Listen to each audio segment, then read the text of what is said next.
One, going live. Oh, I hope I'm sitting right.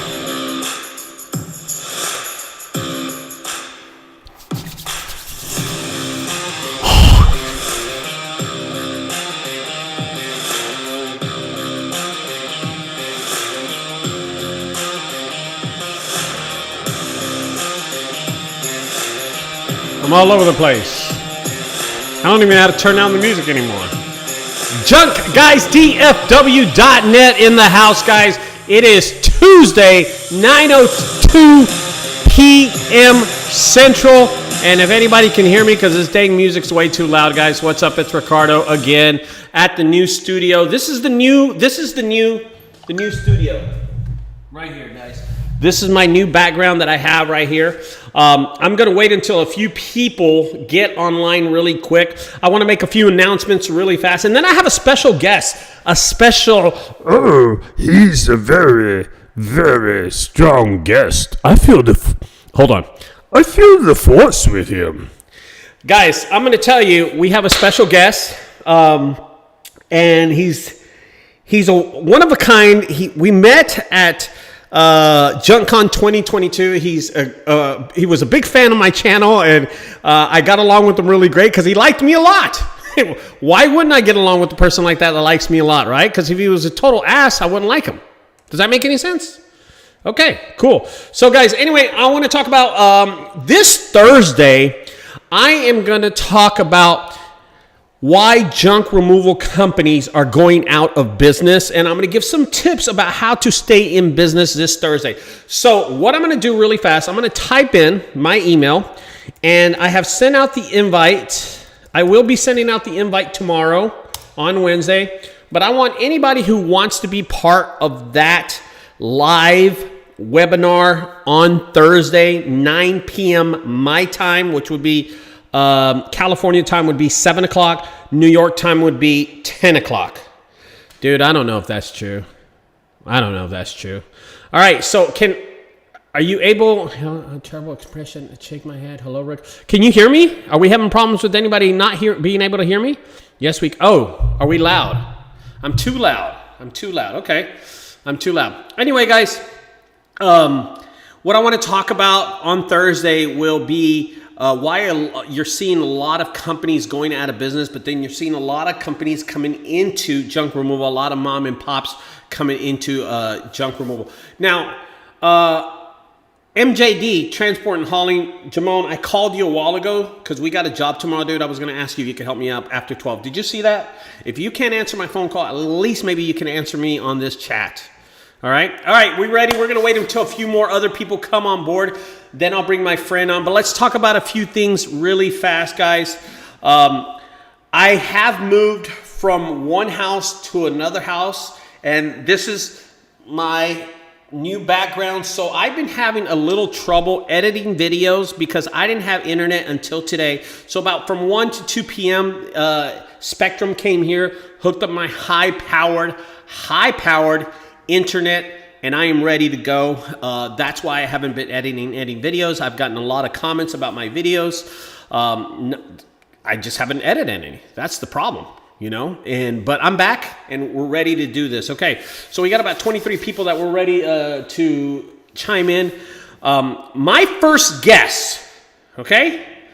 When I met this guy, I was totally surprised that he was a fan of my channel. He came up to me, and he talked to me about his business, then introduced me to his girl, and then told me about his son. But just to let you know, this guy apparently is a huge Lucas fan. He loves Star Wars, and he called his son Jedi. Okay, so the name of his business is Junk Jedi. And ladies and gentlemen, I will bring to you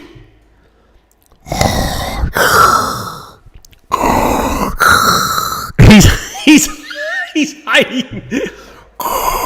Okay, we can pull that off. Here we go. I'm going to bring him on right now, guys. This is Andrew from Junk Jedi.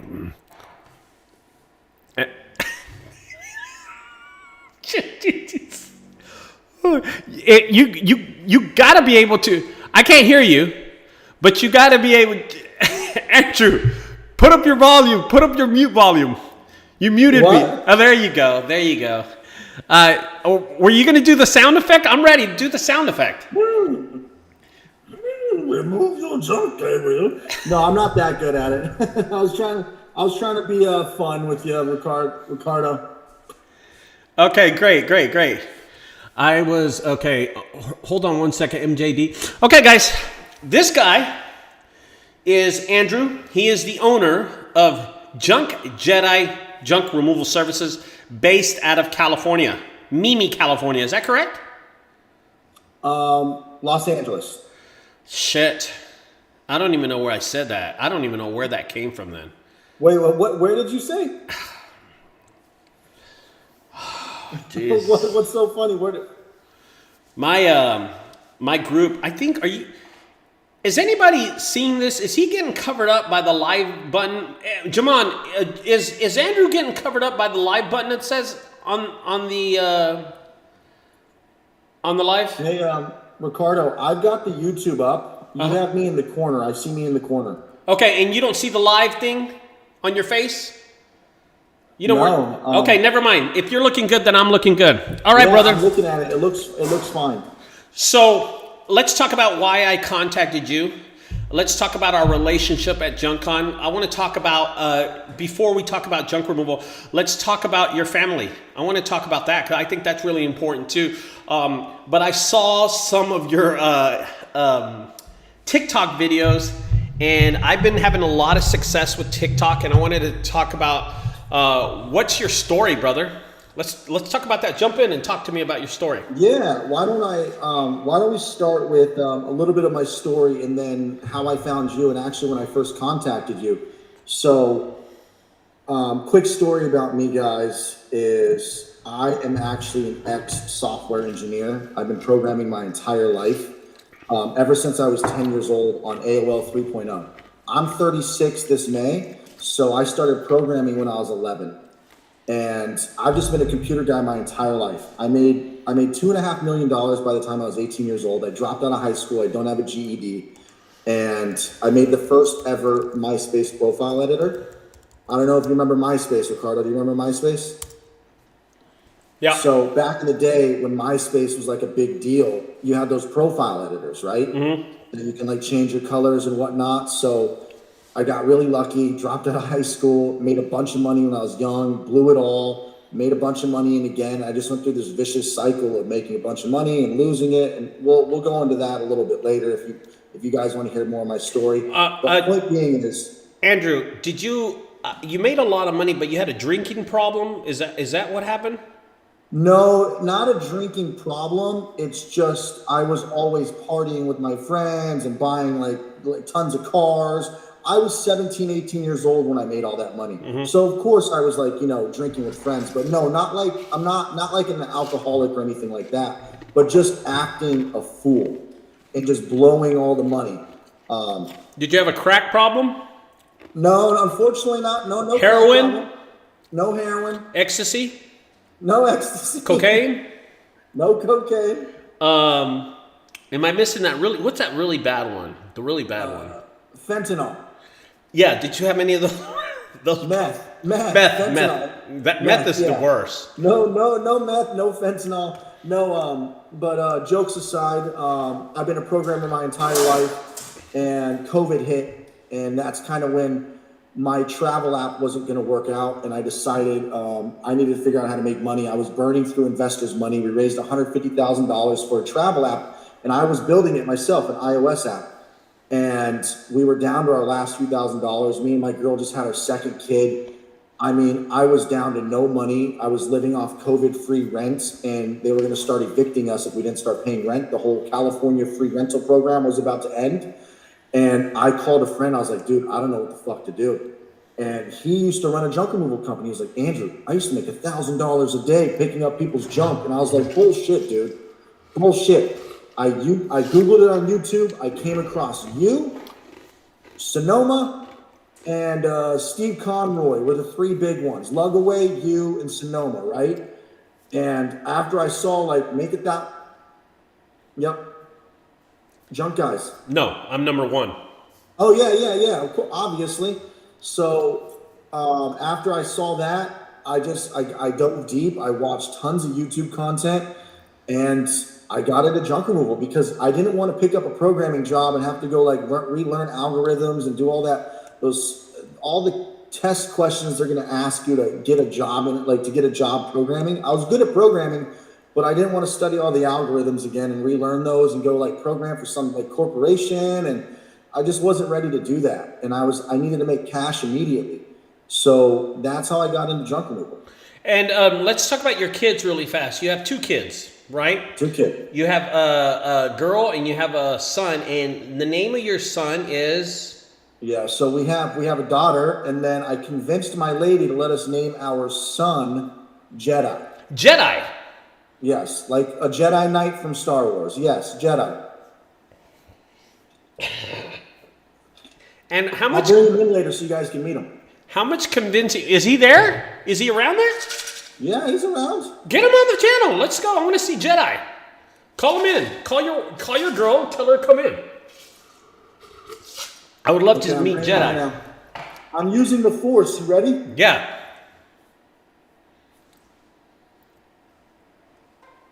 What is... I don't see I'm him. using the Force. He's coming. I'm bringing him using the Force. He's using the Force. You know, when I met Andrew at JunkCon, he had so much energy. You had so much energy. You came up to me. You practically gave me a hug. You talked to me and stuff. You were like, dude, I watched all your... After you meet Jedi, I want to tell the story of how I first how I reached out to you. Yeah. And he was just a really, really great guy. Is Jedi coming? Is he asleep or what's going on? I don't feel the Force. No. Is your Force sucking right now? My Force is really sucking right now. Hold on. Yeah, I don't see. Are you texting your girl from across the room or something, or what's going on? There they come. No, I'm not texting. I'm using the Force. Yeah. I'm sorry. Yeah. I'm feeling the Force.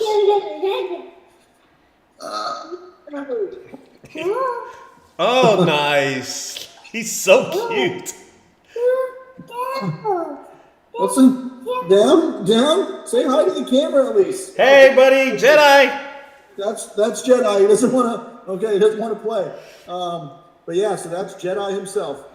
Nice. I know, right? It's pretty crazy. But yeah, so that's the quick 60-second pitch of my background, software engineer and I have a plan, and we'll get into that. I'm going to build something better than House Call Pro and all. My plan is to go back to tech. Right.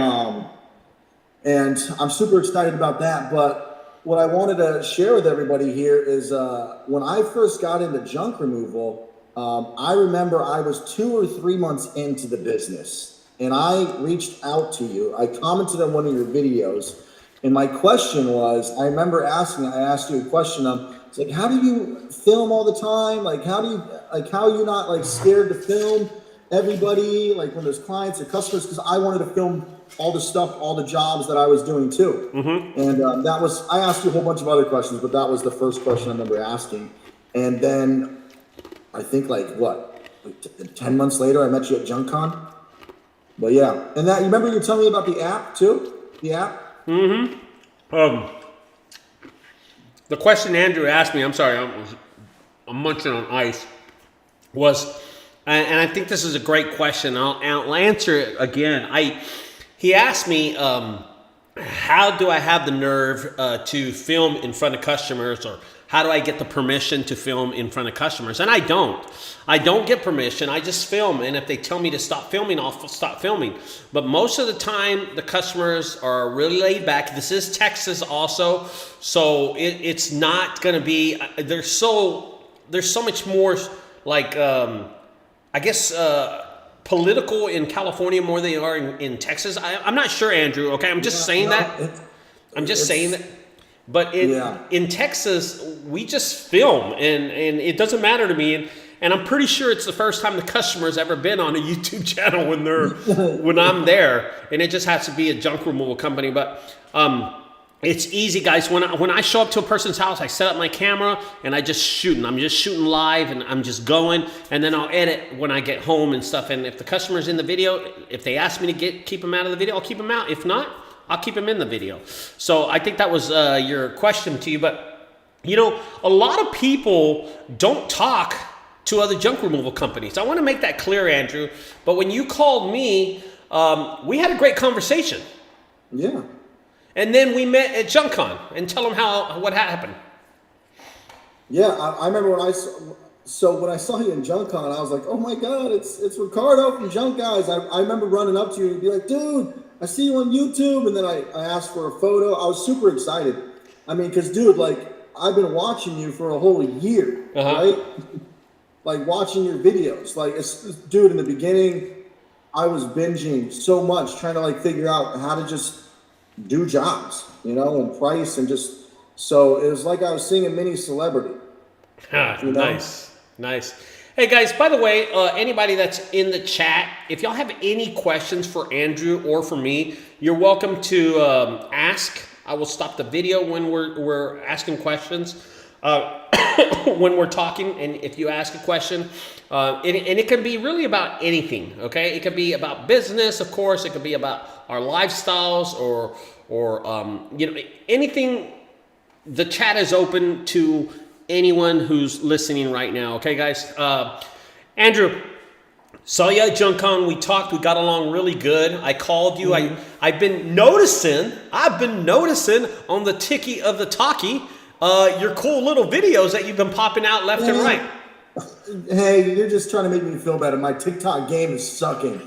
Like, I'm doing okay on YouTube, right? I'm like growing. I'm trying to bring value. I'm trying to help people the way that I got into it. But man, you're already at like 11,000 on TikTok. I'm still at 1,000. So I can't. Shit. My videos just aren't hitting. TikTok is. I started doing TikTok as just the thing on the side, and I didn't think it would really work. But then I noticed as soon as some of my videos started getting viral, and I've had 2 videos go viral, but then I started noticing the videos started getting big counts, like 30,000, 40,000, 225,000, 4.7 million. And then I started noticing the amount of people who were going to my TikTok, and then from my TikTok going to my website. And my Google Analytics was going crazy. They were like, you've had over 100,000 people visit your website in the last week. And I'm like, what? How many? 100,000 people. From what? Okay, so my video, so here's what happened. My video. Whoa, that's a lot. That's a lot. That's crazy. All from you got millions of views, but still, that's pretty crazy. 100,000 people. So here's what happened, Andrew. The video that went viral got 4.7 million hits on it. And about 3.9, somewhere around there, I got an email from Google. And it said, Google Analytics. Log into your Google Analytics. You've had abnormal, whatever. And I'm like, okay. So I logged in, and it said I had over 101,000 views on my website. And I'm like, crazy. What? I've never had that many. Of course, that added up to the last 5 years. I've had more people in 1 week than I've had in the last 5 years visit my website. I know, that's funny, man. That's awesome, though. So it did work, but then not only did it work there, Andrew, the TikTok pushed my YouTube videos and made some of them a lot more popular. So instead of getting 300 views, I was getting 400 views and 500 views and stuff like that. So I got some questions, okay? Andrew, somebody asked how to Brandon. They said, how did you make your website? So, there's a million services out there, but I like Wix because it's so easy. But you have WordPress, you have Squarespace, you can do it yourself if you know how to code. But I use Wix. It's drag and drop, super simple. I think if you guys just took a 1-hour Wix tutorial, you could build your own website in a couple days. Right. So I have another question for you. They said you need to show your feet while you do junk removal. I do junk removal. Yeah. Okay, I'm not doing junk removal right now. So well, I just want to show our feet anyway. I think if we show our feet, let's see. What do we got? There's my feet. Jesus, I almost killed myself. Do you finance your vehicles? So okay, so here's the thing. When I first got into junk removal, I rented, right? And then after I broke the dude's rent, so I got really lucky. I hit up like 100 people in my phone book. I was desperate, right? And I found somebody who had a truck that I could start. They had a fucking beat up, graffiti, 2005, 200,000 mile box truck, and he let me rent it. It was my mom's old handyman, and he just had a box truck sitting around. I texted everybody, and my mom was last, right? And of course, my mom was the one who knew somebody, and I rented it for $400 a month. I got super lucky. I ended up breaking that dude's transmission, right? The tranny truck. But I got that truck, I used that box truck, and that's how I started and got into junk removal. Then I made the decision to finance, and I know I saw the question that said, do you finance a commercial vehicle? I'll get into that in 1 second. But I financed an F-150, and we had okay credit, but it was one of the best decisions I've ever made because I've been having such horrible luck with used trucks. But I don't recommend financing, and I know Ricardo doesn't either. If you're just getting your feet wet, you would only ever want to finance a truck if you're stable.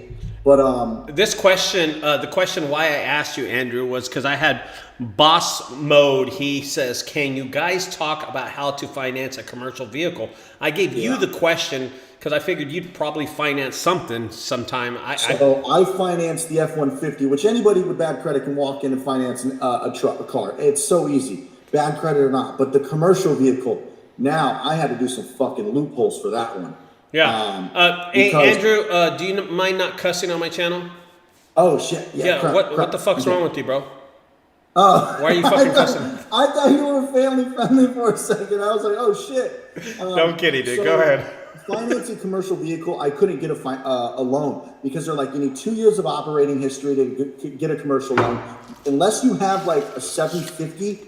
You could probably get an equipment loan. You could probably get a personal loan. There's creative ways to finance with good credit, but it was impossible for me. So what I did is what they call like a cash loan, because I was desperate to get a commercial truck because I wanted to launch a second truck in LA. My truck and trailer was running good, like it was doing amazing in Ventura, but I knew a truck and trailer wouldn't work in Los Angeles. So I found a used dump truck for $50,000, a 2013 Isuzu NPR. And I was able to get a cash loan, meaning you pay weekly payments for I was paying $4,500 a month, and you pay it back in 8 months. So you can get a cash loan if you can show his bank statements that you're making decent money. So since I was doing $50,000 a month with that one truck, they gave me a cash loan of weekly payments of like $1,100. So I couldn't get a dump truck any other way, but I was like, I know I can launch another truck in LA and make $50,000 a month. I just scale up the Google ads. We're going to pay this truck off within 4 months. And we ended up paying it off. It was a very stupid gambling decision, but I had my Google ads down so well. But that is how I got my dump truck. It was a gambling shark loan. And I don't recommend anybody do that ever. I am what you call a gambling entrepreneur. I hope that answers your question, Boss Mode. We have another question. How to Brandon ask, how do you guys both maintain with bookkeeping? I'll answer it really quick. I use Google Calendar. I insert everything on Google Calendar. If someone pays me with Venmo, I put down their Venmo paid in the description. I put as much as information as I can per customer, and then at the end of the month I just add it up. I have an individual little spreadsheet, and I put, hey, Venmo this, I put this, and I put that, and that's how I keep up with my books. And then at the end of the year, I just go from month to month to month. You know what I mean? It takes me about 30 good minutes to add up everything. How do you maintain your books, Andrew? So I use an incredible service. It's expensive, but it's called bench.co. So they handle everything for you.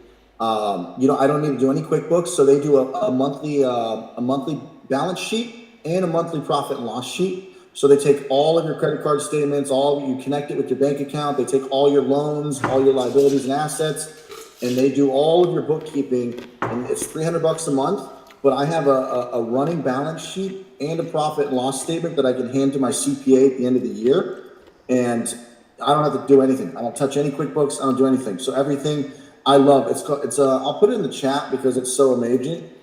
But you wouldn't want to use this service unless you're doing a lot in revenue, or you got a bunch of you got a lot going on. You would probably just want to use QuickBooks. Is the most common.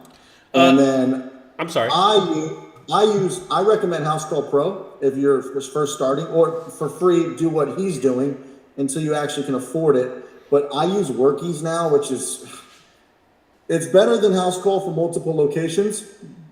So that's what I'm using right now is Workies. But everybody, you're going to be using my software when I build it. Oh yeah, we'll talk about that in a minute too. We'll bring that up. We'll talk about that later. Later. How to Brandon asked another question. He said, what software are best to use? You just answered that question. You use House Call Pro right now. You use Workies. Which one did you like more, House Call Pro or Workies at the moment? Okay, so Workies is more feature powerful. There's a lot more going on. Yeah. But it's very complicated and kind of annoying. Mm-hmm. House Call Pro is very simple to use. It's a lot simpler. It's easier on the eyes. The user interface is a little bit better. It's just easier to use. Okay. While Workies feels a little complicated. Carson Alexander asks, what are most of your leads coming from in today's market? What do you think, Ricardo? My lead, I don't pay for leads. No, I'm talking about we know where yours comes from. Where's mine come from? Google Ads, right? I think they're Google Ads. But hey, I will tell you this. Now that I have 230 Google reviews on one location, 125 on my second location, and my third location has 18 reviews. I'm getting a lot of organic traffic now that I'm building up 3 locations on Google Maps. I'd say 15% of my jobs come from Google Maps. The other 85% comes from Google Ads. And that's a dangerous game to play, guys. It's only working for me because I live in such a high population area. And Ricardo, this is something I do want to stress with Google Ads is when we get into the talk about Google Ads, I live in a population of 11 million people congested, right? So if you have the money to play and you could pay every day, $500, $1,000 a day, the leads are going to come. But that's not the case for most people, right? In smaller population areas but yeah, most of my stuff comes from Google, guys. Good question. Good answer. I have I don't know. I don't pay for leads, so let's move on to the next question. How to Brandon says, do you 1099 your helpers, have them under a W-2 or strictly cash? I strictly cash my people, and then I contract everybody, so I 1099 them under contract, and it's really simple, basic stuff. Most of these people that I work with are junk removal companies, so it's not a big deal. And I contract more people than the first 50 junk removal companies you can think of combined. I'll do that in the first a year. I mean, I contract so many people on a daily basis. I mean, I'm contracting 2 people tomorrow. One of them is Jaman, who's on this channel, and another junk removal company that's working with me tomorrow. How do you, your workers, anybody? Yeah, me? Yeah.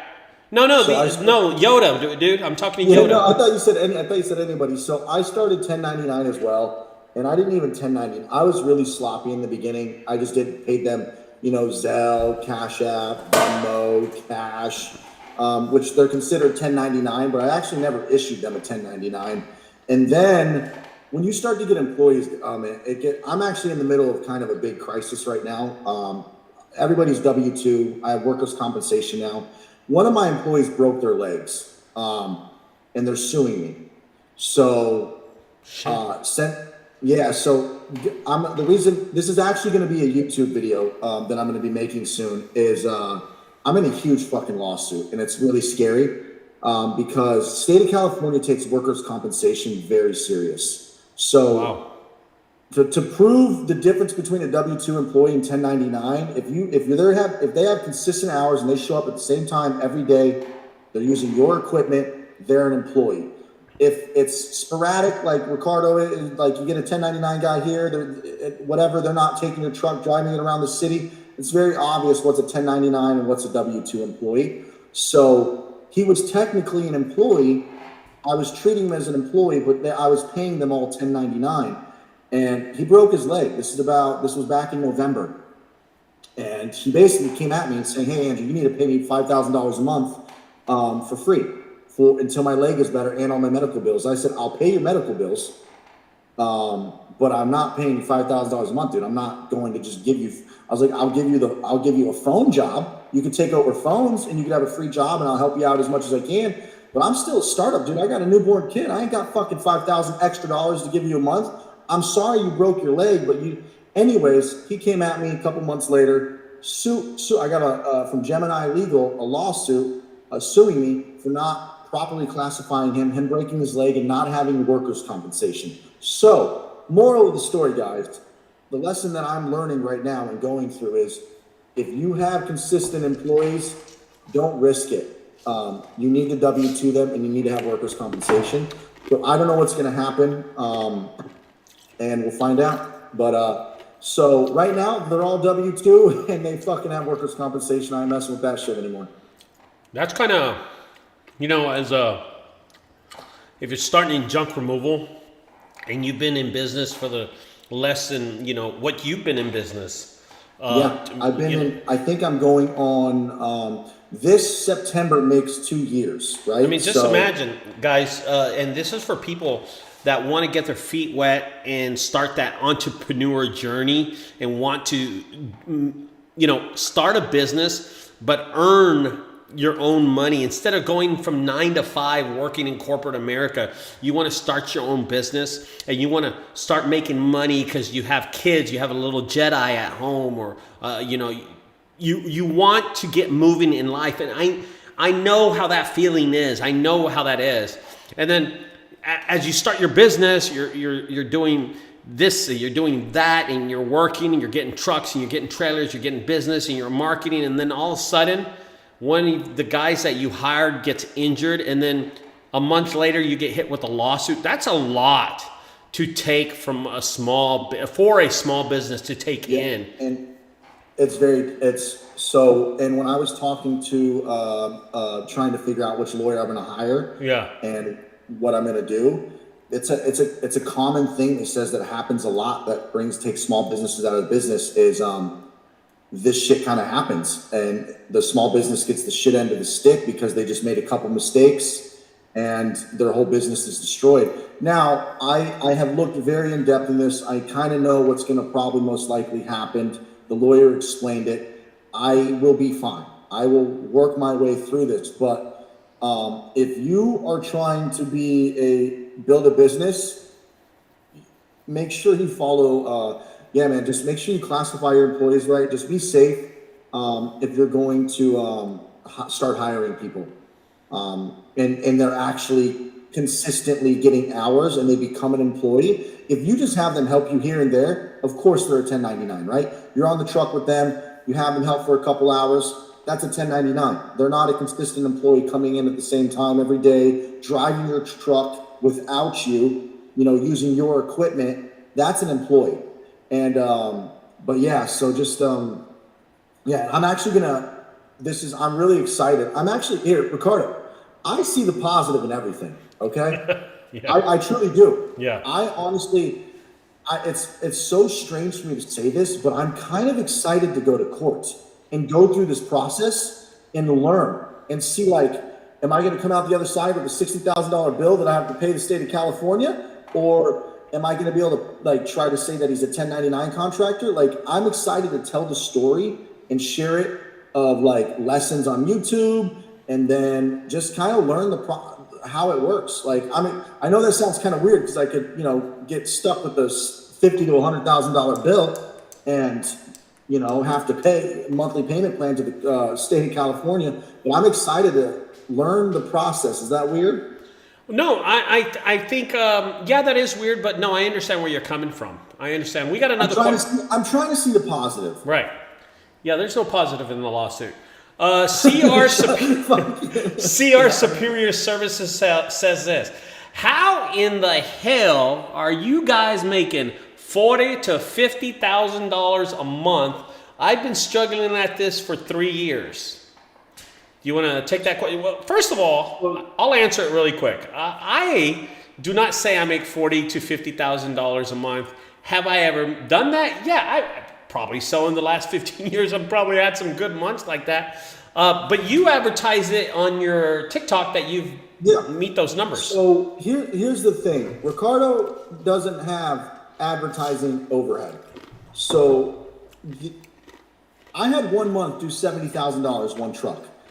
In Ventura, I'm spending about $10,000 to $15,000 on Google ads in order for that truck to bring in somewhere between 30 to 50, right? So I have insane overhead. So my margins go down drastically because I pay so much for ads, but it works. I'm still profiting and I'm doing very well. LA is a different animal. I have to spend 15 to 30 grand in LA per month, like literally per month, for me to bring in 30 to 70 grand. It just depends because it's been slower during the winter, but in the summer and spring, summer and fall, each truck was pulling in minimum 50 grand a month, but I was spending 30-ish thousand dollars on ad spend, like $1,000 every day. And that's not even including the fuel and the dump fees. Oh no, yeah, exactly. We're chipping away every time. Yeah, I actually have a video on my channel showing all the expenses. Yeah. And it comes out to about 20% margins, and 25% margins before paying me. So your margins are a lot higher than most other companies, because I talk to people all the time, and there's a company in Boston and their margins are about 7%. There's a company, another company in California, and their margins are about 9%. I was talking to a guy the other day, and he's trying to get over 5% margins. What? Oh shit! Yeah. Yeah. No, mine. So I probably did 20%, like a 20% profit margin before paying myself. 25. I still have to finish my taxes, and that's another thing, Ricardo, is I'm going to show my taxes when I'm done too. Yeah. So because I show all the receipts, my Google ad expenses, all my Clover transactions, I go over all that, but I want to show people that I'm not like a lot. It kind of blows my mind, but a lot of people probably don't believe it. Like, oh, this guy did $1 million in 1 year, but yeah, I spent $300,000 on ads. And let me ask you another question. Your rent that you have at your house, and does your wife pay that, or do you pay that? My wife takes care of the 2 kids. She doesn't work. Okay, she doesn't work. So electric at the house, gas, phone bill, whatever you have at the house, your mobile phone, you pay all that out of your business too. Is that included in that 25%, or is that just 25% margins in your business? I'm very good at not commingling money, right? So I am very good at keeping business and personal separate. So the profit margins from the company, let's say 25%. I did about $250,000 last year, but the thing is I also paid off all my trucks, so I made less than that. I paid them all in cash, all my trailers. So I got like $130,000-ish in assets. But I pay myself and send money from business, and I pay myself to my personal account. Then I take the personal account money, then pay my bills. So I keep everything separate. So the company made $250,000. I paid myself $150,000. So out of the 25%, I'm trying to get this to understand, because this is a question someone's asking here. Out of the 25%, how much more percentage comes out of that 25% for living expenses? So my living expenses, Jesus Christ. Well, you know what? I'll give you a better figure. Let's say in a month you made $10,000 profit. Let's now take the living expenses out of that. That's profit. Right. Yeah, my living expenses is like 11 grand a month. Okay, that's what I was wondering. Okay, that's all I was asking. Oh, yeah. So it's over $120,000 a year in living expenses, and that's just rent. That's just, and Ricardo, that's just for me to breathe.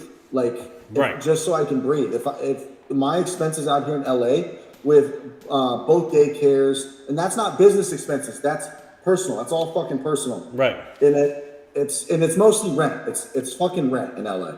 And I'm going to tell you why I'm asking that question, okay? I'm going to tell you, Andrew, why I'm asking that question. There's a misconception from a lot of people that even though you have this business and you have this little business and you have this revolving bank account and you're making 6 or 7% and stuff like this, and you're making 10% to use a round number, you always, guys, and I'm talking to everybody, do not forget your living expenses. If you're paying yourself, don't forget there's going to be extra living expenses. This $500 a week that you're writing a check to yourself doesn't cover all your living expenses like a mortgage or rent or your car or your wife's car, or maybe your wife has a car and she's paying her own insurance or your insurance, not from your business. We're talking personal.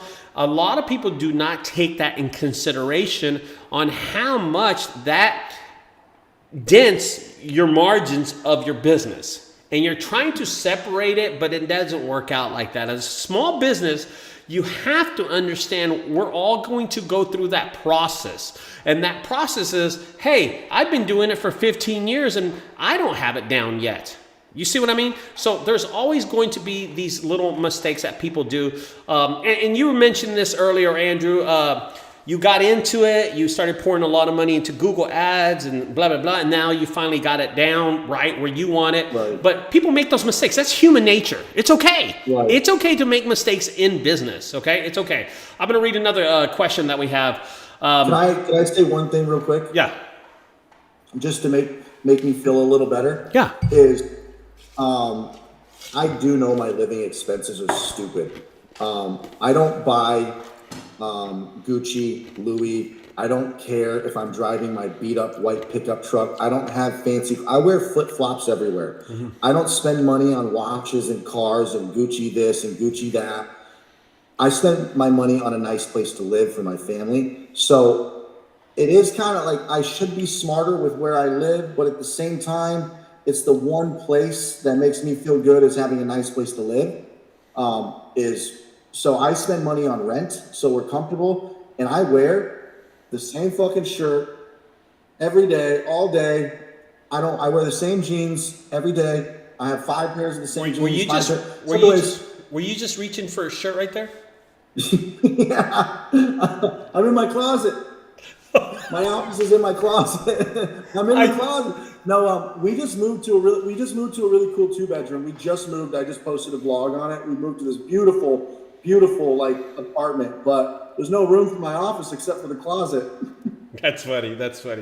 Well, yeah, sorry. Go ahead. Whatever you were going to ask. Okay, so the next question is, how do y'all feel about showing pricing? Okay, this is a great question. This is a good question. Another question. I'm going to answer this one really quick. Do you recommend GoDaddy or Wix or WordPress? I'm going to answer this question for you really quick, okay? And I think, Andrew, you're going to agree on this. If you build a very badass website with content and information and videos and pictures, I'm going to tell you, it doesn't matter if you're using Google Sites, WordPress, Wix, GoDaddy, you have a badass website. Period. I'm going to tell you that. I have websites with Wix, I have websites with GoDaddy, I have a website with Google Sites, and it's always the websites that rank that I don't really put a lot of stuff onto it. So it just depends. If you're going to build a shitty website, you're going to get shitty results. If you build a badass website, you're going to get badass results.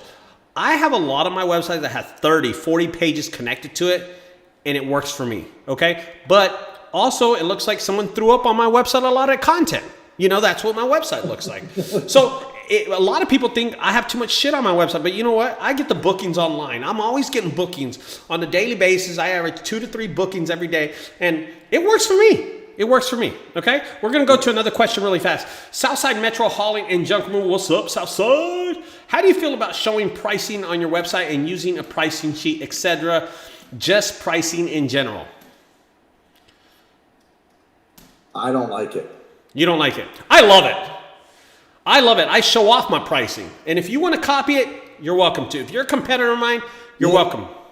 I know some people do, but I guess I prefer to close the sale because but if I was doing single item prices, but I just feel like if I put the pricing, they're going to go price shop. But I know I'm not the cheapest because I can't. I got payroll taxes, I got workers' compensation. So it's like I want to do more sales on the phone and more sales in person. Mm-hmm. I have a lot of overhead, so I don't want them to go take my prices and then go shop them around, and the next guy just says, "Oh yeah, we'll beat his price," and Right. then boom, I lose the customer.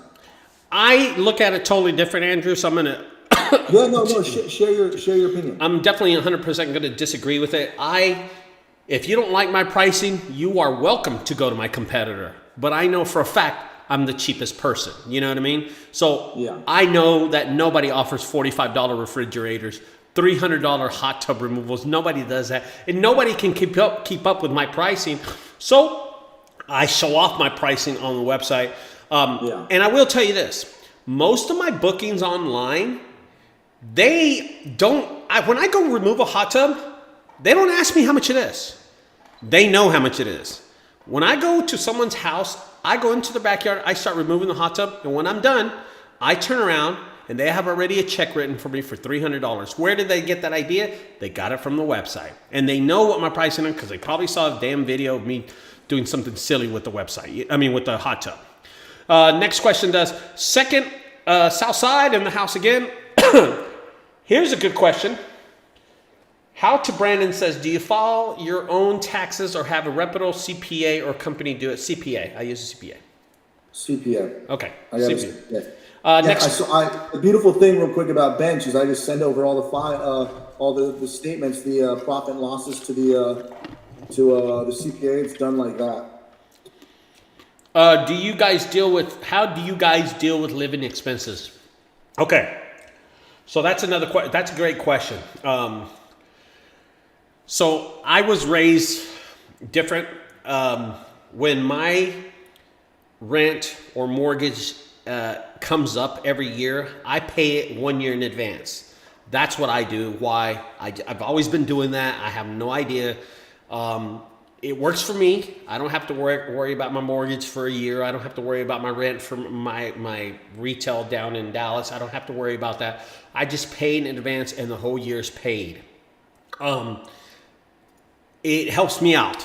I don't know why, but it's a lot of money, but I spend it like that.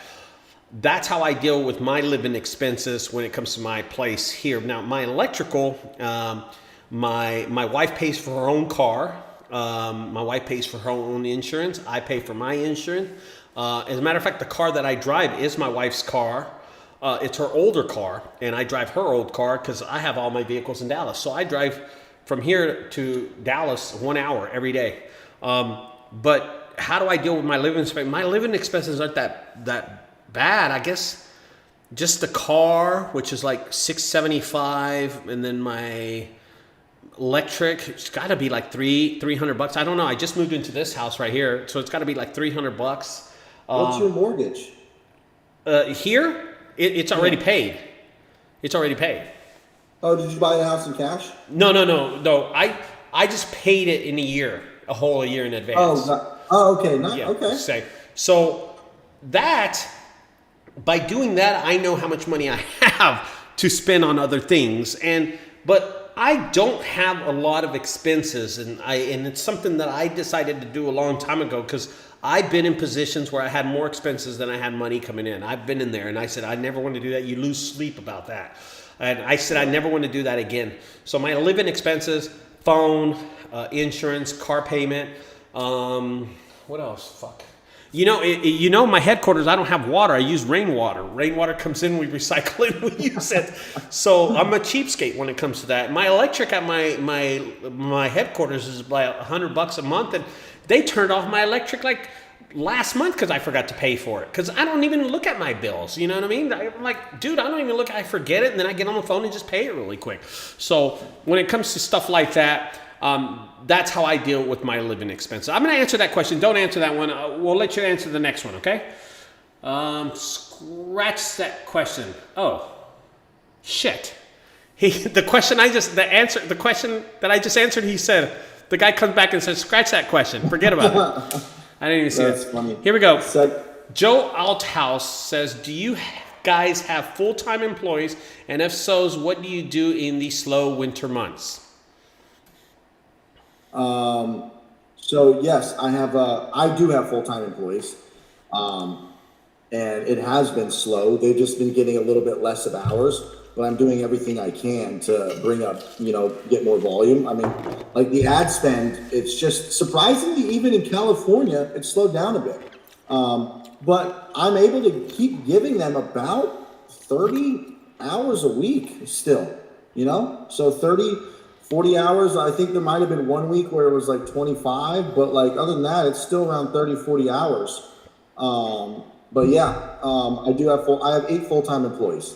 So I have a few questions I want to ask you personally, Andrew. Andrew, what is the coolest thing you found in a junk removal? So the coolest thing I found was, I didn't find it. It was my crew, but I was still in the truck, right? I was still in the truck at that point. It was within the first 6 months. And I was at one location, they were at another, so I let them keep it because they found it. But this is the coolest thing, that I didn't technically find it, but it was these silver coins, and they were still in the little thingies. It was you could PNG, I don't know what it was called, but you can sell it back to them. They sold the coins for $4,000. The silver coins for $4,000. You should have paid them. You should have paid them that week. Yeah.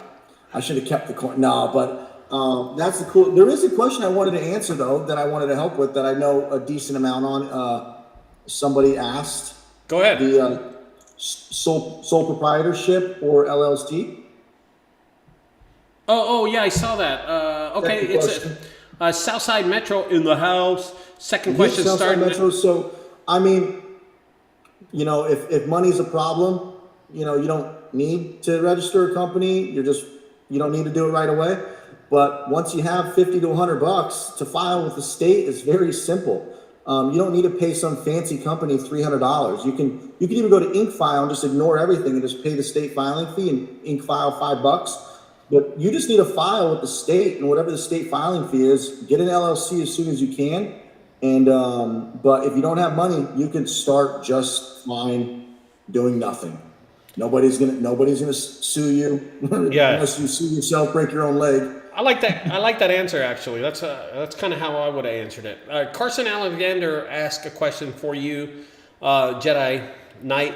How do you get the phone to ring for a brand new junk removal business? What is the realistic expectation of revenue profit going month to month for a brand new business? So the question is this, Andrew. If you just started a junk removal business, you did, and you're not using Google Ads, you just had to throw that in, huh? Yeah. How do you get your phone to ring? Okay, so you're brand new. This is a good question, Ricardo, because I started with lead generation, Thumbtack and Google, right? So now you're asking me, how would I do it without it? From everything I've watched with you and everybody else and what I've heard, is I think the best way to get your phone ring, if I was to guess, would be in-person sales, going to each person, and yard signs. And then obviously all the free shit. The most obvious is every single social media platform, Nextdoor, Craigslist, Instagram, TikTok, and go ham on all of that. And obviously you're going to be working on your website doing SEO, but that takes a long time. But Facebook groups, Facebook Marketplace, Nextdoor, Craigslist, get lists on every social media platform. Instagram, TikTok, Facebook. And then once you're everywhere all over the internet, go in person to every fucking property manager, every apartment building, every storage unit, every assisted living facility, and then put yard signs everywhere so you're everywhere. That's what I would do. I personally think Craigslist, if you got to spend something, SEO takes a long time to build. I've been doing this for 15 years. SEO has been paying off for me for the last 10 years. You have done SEO to you're set for life because of your SEO. Yeah, and I tell my family all the time. I said, listen, I don't have to post these videos. I don't have to do Google My Business or anything.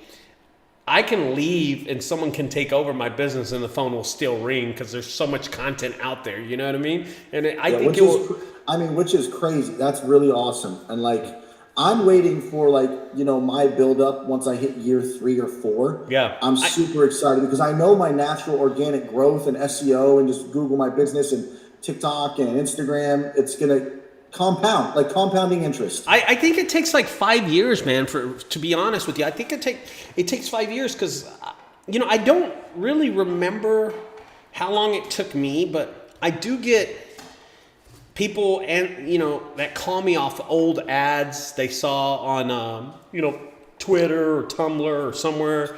And I ask them and they tell me, hey, it says 2015, it says 2018 on it.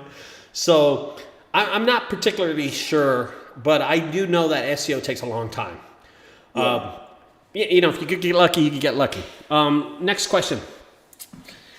All right, so Joe has 8 full-time employees. Do you do most of your residential work or commercial work? Do you work with contractors? I'm going to answer this question really fast. You can answer the next one, okay? I'm going to let you answer the next one. So, Jedi Knight. The question is, I do residential. I love residential work. I work with a lot of contract companies. I do a lot of work for them, for the supermarkets, the big super duper. Of course, you've seen my videos. I do a lot of mattresses.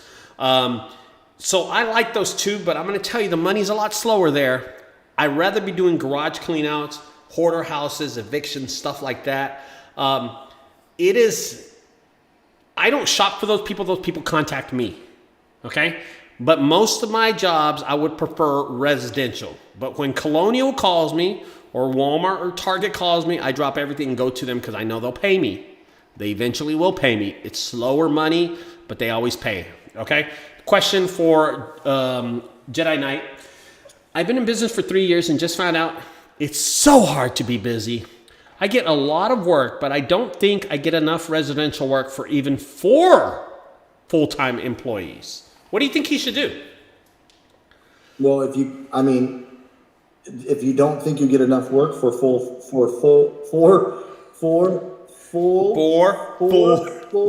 employees. That's a tricky one. For 4 full-time employees. That's a tongue twister for me. Then you can't get 4. So if you've reached your ceiling, which you probably haven't, you can do other methods. You got to launch another location. Is like one of my locations has reached its ceiling in Ventura. I could try to get another truck running, but it's kind of reached its peak, so I do another location. And then I'm actually launching another location here soon, Ricardo, in Denver, where my hometown, where I'm born and raised. Woo woo! Yeah. Go ahead. I was going to say, hey, Joe, I don't know your market. I don't know your population. I don't know what things you've attempted. There's Facebook. There's, Facebook ads, Yelp ads, Google ads. Then there's SEO. So I don't know if you've exhausted every single option, but, I'm sure you can find some ways. And then I started cold calling. I hired somebody to start cold calling commercial places. I'm trying to close more commercial contracts, Ricardo. Okay, so I have an answer for that question really fast because I think it's a good question. 4 full-time employees. Listen, if you need your business to survive, you got to get rid of the employees, and that's just that. If they're the ones bleeding you dry, and they're about 40% of the workforce, is about 40% of anything that you make right off the top. 20% is advertising, so that's 60% right there. 40% is a lot. Off $100, that's $40. So think about what you're doing, Joe. You got to get rid of some of these employees. Listen, employees will work hard if you tell them to work hard. And if these four full-time employees are doing 3 jobs each, go down to 2, and those 2 have to do 8 jobs each. That's how it works, and that's how you make money. You have to cut your expenses. People worry about how much sales they make when they're never thinking about their expenses, because that's ultimately what will end any business. Expenses will kill you. They will end a business, okay? Next question. Oh, geez, man. Joe, that's what I've been doing. Delete that marketplace believing and say that real fast, LOL. Okay, I don't think we got it. Okay, we don't have any questions. I have a question for you, Jedi Knight. Have you been to Universal Studios? Of course. Is it Universal or Disney that has the Millennium Falcon? I think I haven't been there since, but Universal Studios. Wait a minute. Who has the Millennium Falcon? Is it Star Wars? Is it Disney that has the Millennium? Star Wars was purchased by Disney's, yes, and that's Han Solo, Millennium Falcon. Okay, so have you seen it yet? Have you been there yet? I've been to Universal Studios like I'm 7 sorry. years ago. Forget about that. Have you been to Disney? Have you seen the Millennium Falcon there? I've been to Disneyland, of course, but I don't know if I remember that. So they have a whole Star Wars. I've been there. I took the Millennium Falcon ride and everything. Okay, so was it at Disneyland then? It was at Disney. Now that I'm thinking, it was at Disney. Okay, so I don't remember. I just always ride Space Mountain. That's like my favorite ride. I ride it like 3 times. Yeah, no. It was definitely, you probably haven't been there in the last few years because I think it just opened like 2 I haven't been, in like 7 years. Okay, which is there really you go. Because I love Disney. There you go. I love Disneyland. I love Universal. Yeah. I think that as you called yourself Jedi, Junk Removal, you got to go to Disney and do it, dude. Yeah, no, I have a plan too. It's just, it's been a long time. I need to go. Yeah, I think so. It's pretty cool. I'll tell you something. It's really fun. I was impressed with the food at Disneyland. Really, really impressed with the food at Disneyland. But I would wait until your little son gets a little older so he can remember. Yeah. No, the thing is we're going to take I'm going to take my daughter again soon too. So I do have plans to go. Yeah. Let's see. Jose Cenero says, Andrew, why don't you get more locations in California instead of Denver? That's a good question. Okay. I'm going to tell you what. It's a simple answer. So I bought 2 used dump trucks, and they have been the death of me. Okay? I had the worst luck with used trucks. I don't know why, but they have been in the shop so many times now. I've spent $15,000 on repairs in the last 6 months, just on repairs. Taking them in, and I bought them from reputable dealers, like obviously as is because they're used, but I bought them. And I've just been having such bad luck. So I told myself I'm at the point where I can't buy used trucks anymore because if my truck goes down and I have downtime, my employees can't eat food, they can't feed their families, and I lose money. I'm no longer an owner-operator. I'm a business owner feeding families. Like I have employees who are relying on me. So if the truck is down, so point being, my credit is too bad to finance a $100,000 dump truck. However, I can walk out of a Colorado Ford dealership with an F-150 and a trailer, no problem. And I could rock a truck and trailer out there, and I could launch two in Denver, 1 in Colorado Springs. Bam, bam, bam. I could train all the employees. I'll have 3 trucks running in no time because I have systems in place where I just crank the dial, crank up the ads, add a couple more call agents, and I can make money in those states until my credit gets better, or I can buy a couple $100,000 trucks in cash to launch more California locations. And then when I also get 2-year operating history, because to get a commercial loan, they want 2 years operating history and good credit. Hope that answers the question. Shit. You know, when I was building my little junk removal business, I never wanted to go outside of Texas. So we decided to get Junk Guys Austin, San Antonio, and Houston, North Texas, and Frisco. Your name's all over, man. I see your name in multiple states too. Yeah, I've seen it too. So we have Sacramento, we have Washington D.C., we had New York, we had. I think we're still in New York. I mean, I talked to the guy the other day, and he's just listen. That's a shady thing. That's a shady thing anyway. It's kind of. But we have Sacramento, we have Washington D.C., and I talk to the guys all the time. But I let everybody know one thing about Junk Guys is that you run your own business. Don't bother me if you get a flat. Don't bother me if you accidentally kill somebody with your truck. Don't bother me. That is your business.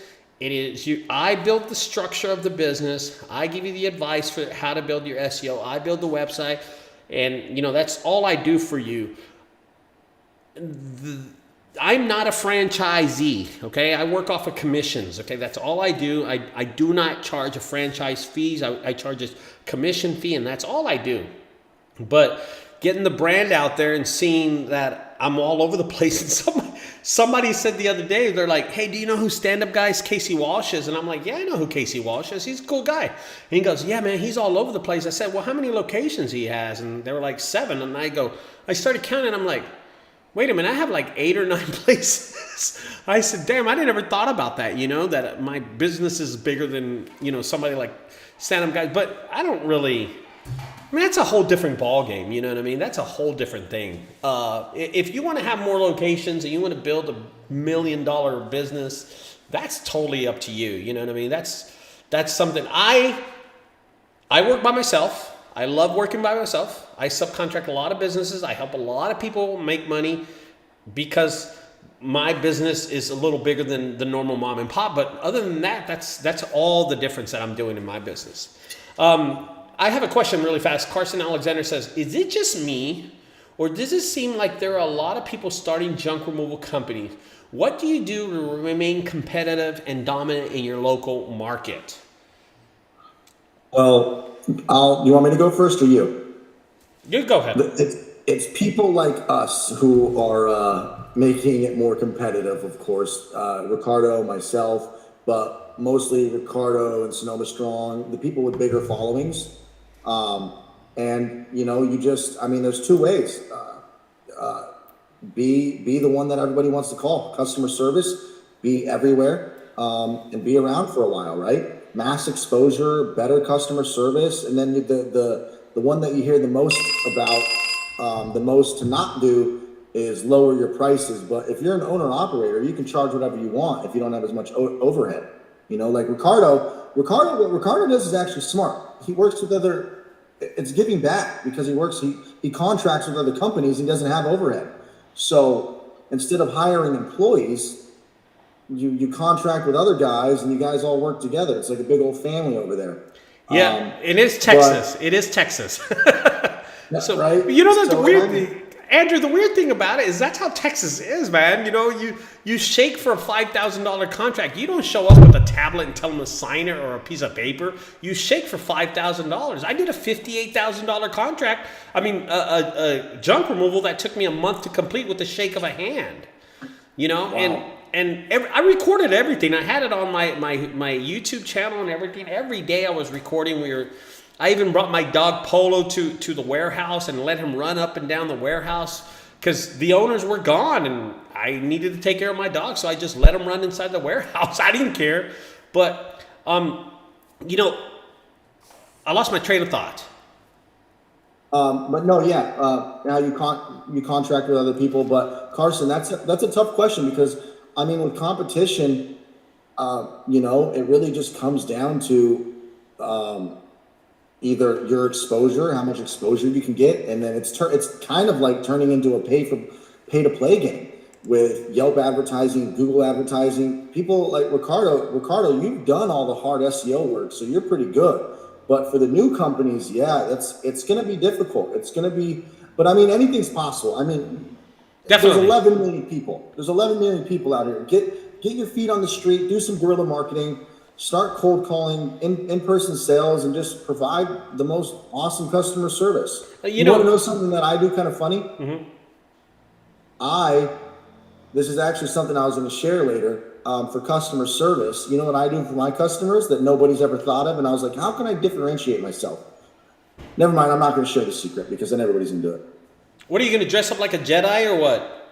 No, I take a before and after, and I built a script. Since I'm a programmer, I built a little script. I was actually going to share this, where you type it, you do the before and after, and I have a little Yoda that's dancing, and it goes, "Your junk removed has been," and then it sends them a little animated GIF of their junk disappearing, and it says, "Thank you," and Yoda's dancing. I'll show you. It's so cute.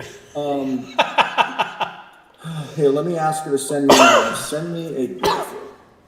So Carson, is it me or does it seem like there's a lot of people starting junk removal companies? Here's what I want you to do, Carson. Tomorrow when you're driving, start noticing how many landscapers there are, and I want you to count those. For every roofer that you see, count them tomorrow. And then when you're driving down the highway or somewhere, and then look to the right and left and count how many landscape companies you see, and then count how many junk removal companies you see, because I guarantee you will see about 1 or 2 junk removal companies. But roofers, boy, just go to Home Depot. You want to see some roofing companies, you want to see some landscapers, trust me, landscapers, you just go to the donut shop in the morning, you'll see landscaping companies. So I want you to think about that question. There are not a lot of people starting junk removal. It's because you're in the business and you notice that. You notice how many people are starting junk removal business. Why? Because you want to start a junk removal business. You're going to start noticing a lot of that, okay? By the way, guys, I want to say this one more time really quick before we get to anything else.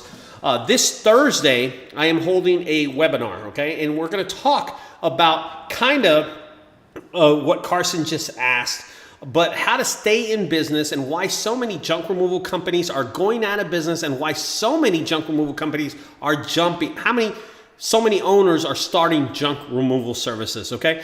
So I'm going to talk about why they're going out of business. And then I'm going to also talk why so many company owners are deciding to start entrepreneurship in junk removal. So guys, again, if you want to be part of the online live webinar that I will be having, I'm going to send my email really fast right there. Send me an email. I will send you an invite. And with that invite, you will be able to slide in and see me live on Thursday, 9 p.m. my time. Your time, what? 7 p.m. California time? Wait, we're Pacific. Yeah, Pacific. 2 hours ahead, so yeah. And then New York time, I think it's 10 o'clock. Yeah. I have no idea. I have no idea what time it is in New York. Can anybody just Google that really fast? If you're in the West Coast, right? It's 11 right now in New York. Okay, it's 11. So 11. It's 11. So it's 10:30. So it is 10 o'clock their time. So it's New York time, 10 o'clock.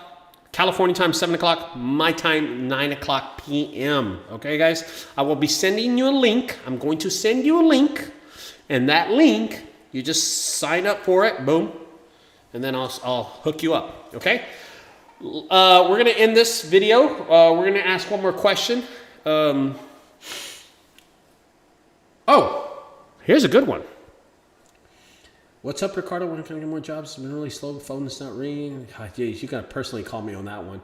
Bobby O asked a question. Where do you see junk removal service industry in 5 years? Growing or slowing? This Andrew? is a good question for you, Ricardo. You know the business way better than me. You've been through the cycles. Right.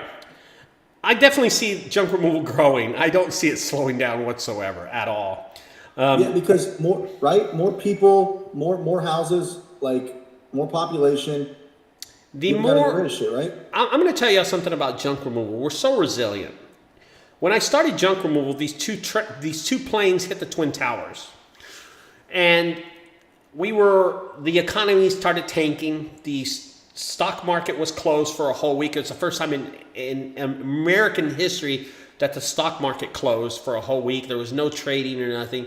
And everybody said that the economy was tanking, and we were in a slight recession because of those two towers hitting. I was busy. Junk removal was busy for me. For some reason, junk removal was busy. Here's what else happened. Then about, years later, we had a market crash. I see it. Oh, you got to lean it. That's funny. Every customer gets this meme after their job is done. That's funny. Then we saw a housing market crash in 2008, which was just bad. It was a bad deal for everybody, and people were given loans that they couldn't afford, and the economy tanked. That's when we actually had a recession. That was one of the worst. And what happened with me? Nothing. There was nothing that happened with junk removal. We just kept on flowing, and I don't know why, but my business was even better.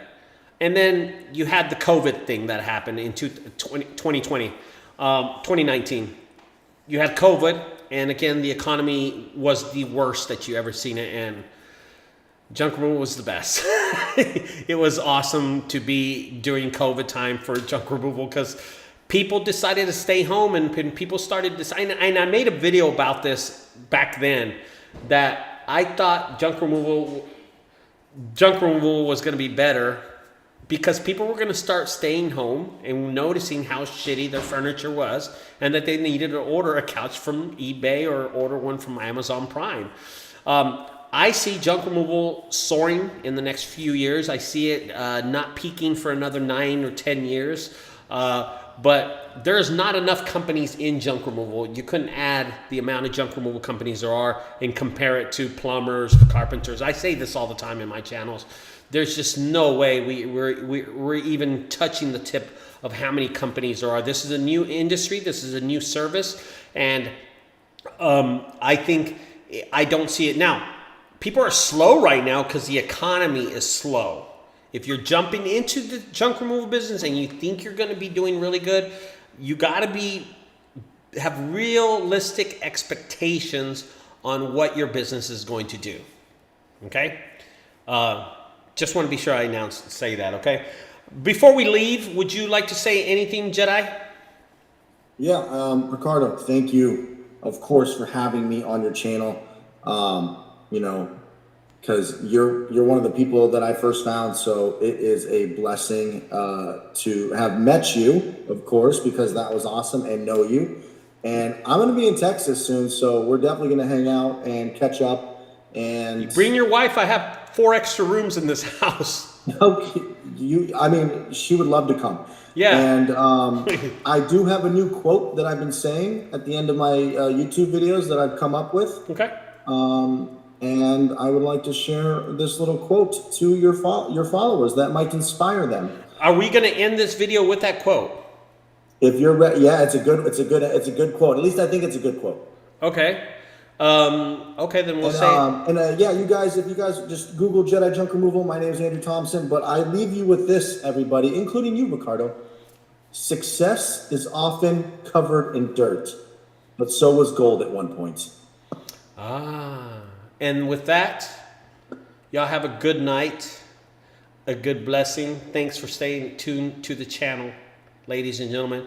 Thank you for being on the channel, Jedi. I will see you later, brother. Okay? Have a good night.